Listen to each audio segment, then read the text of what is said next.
Hello friends, welcome to our family kitchen. இன்றைக்கி நம்ம இந்த வீடியோவில் கஷாயம் எப்படி செய்யறதுன்னு பார்க்க போகிறோம். இது தொண்டை கரகரப்பு, தலைவலி, இருமல், காய்ச்சல் எல்லாத்துக்கும் இது நல்ல ஒரு மருந்தாக இருக்குது. ஸோ இதை எப்படி பண்ணுறதுன்னு எனக்கு பார்க்கலாம். இப்போ இதுக்கு தேவையான பொருட்கள் என்னென்னு பார்க்கலாம். ஸோ மல்லி, தனியா எடுத்து நான் லைட்டாக இடித்து வச்சுருக்கேன், ஒரு அரை கிண்ண அளவுக்கு. அடுத்து ஒரு பப்பாயா இலை எடுத்திருக்கேன். அடுத்து 3 கற்பூரவள்ளி இலை எடுத்திருக்கேன். அடுத்து சுக்குமல்லி காப்பி பொடி 2 கரண்டி எடுத்திருக்கேன்.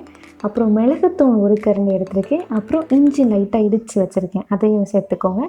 அடுத்து ஒரு சின்ன சைஸ் கருப்பட்டி, இனிப்புக்காண்டி கருப்பட்டி எடுத்து வச்சுருக்கேன். இப்போ ஒரு பாத்திரத்தில் 2 டம்ளர் தண்ணி எடுத்து அடுப்பில் வச்சுருக்கேன்.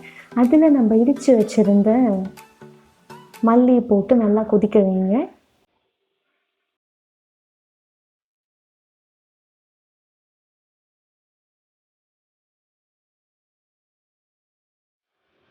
இப்போ மல்லி கொதிச்சோடனே அந்த கற்பூரவள்ளி இலையை போடுறேன். அதுக்கப்புறம் நம்ம எடுத்து வச்சுருந்த இந்த இஞ்சி அதையும் உள்ள ஆட் பண்ணிட்டேன். அடுத்து பப்பாளி இலையும் சேர்த்துக்கிட்டேன். அடுத்து சுக்குமல்லி காஃபி பவுடர் 2 கரண்டி அதையும் உள்ள ஆட் பண்ணிட்டேன். எல்லாம் நல்லா கொதிக்குது பாருங்கள். அடுத்து 1 கரண்டி மிளகுத்தூள் அதையும் உள்ள ஆட் பண்ணிட்டேன். ஸோ எல்லாம் நல்லா கொதிக்கட்டும். இப்போ கருப்பட்டி, இனிப்புக்கு நம்ம கருப்பட்டி எடுத்து வச்சுருந்தேன், அதையும் நல்லா ஆட் பண்ணிட்டேன். இது இந்த கஷாயம் ஒரு 3 பேர் குடிக்கலாம். ஸோ 3 பேர் அளவுக்கு நான் இன்றைக்கி போட்டிருக்கேன்.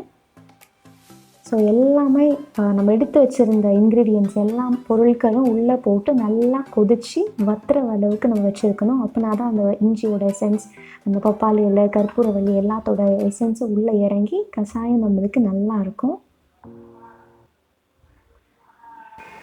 ஒரு 10 நிமிஷத்துக்கு நல்லா இது கொதிக்கட்டும். கொதித்ததுக்கப்புறம் கஷாயம் ரெடி ஆயிரும். இதை நீங்கள் அப்புறம் ஒரு டம்ளரில் ஊற்றி எல்லாருக்கும் சர்வ் பண்ணிடலாம். ஸோ இந்த கஷாயம் தொண்டை கரகரப்பு, மூக்கு அடைச்சிருந்தா, தலைவலி, காய்ச்சல், இருமல் எல்லாத்துக்கும் நீங்கள் இதை நல்லா சூடாக குடிங்க. உங்களுக்கு எல்லாமே சீக்கிரமாக ரிலீஃப் ஆகிடும். அண்ட் இது இந்த கொரோனா டைமில் உங்களுக்கு யூஸ்ஃபுல்லாக இருக்கும் அப்படின்ட்டு நான் நினைக்கிறேன்.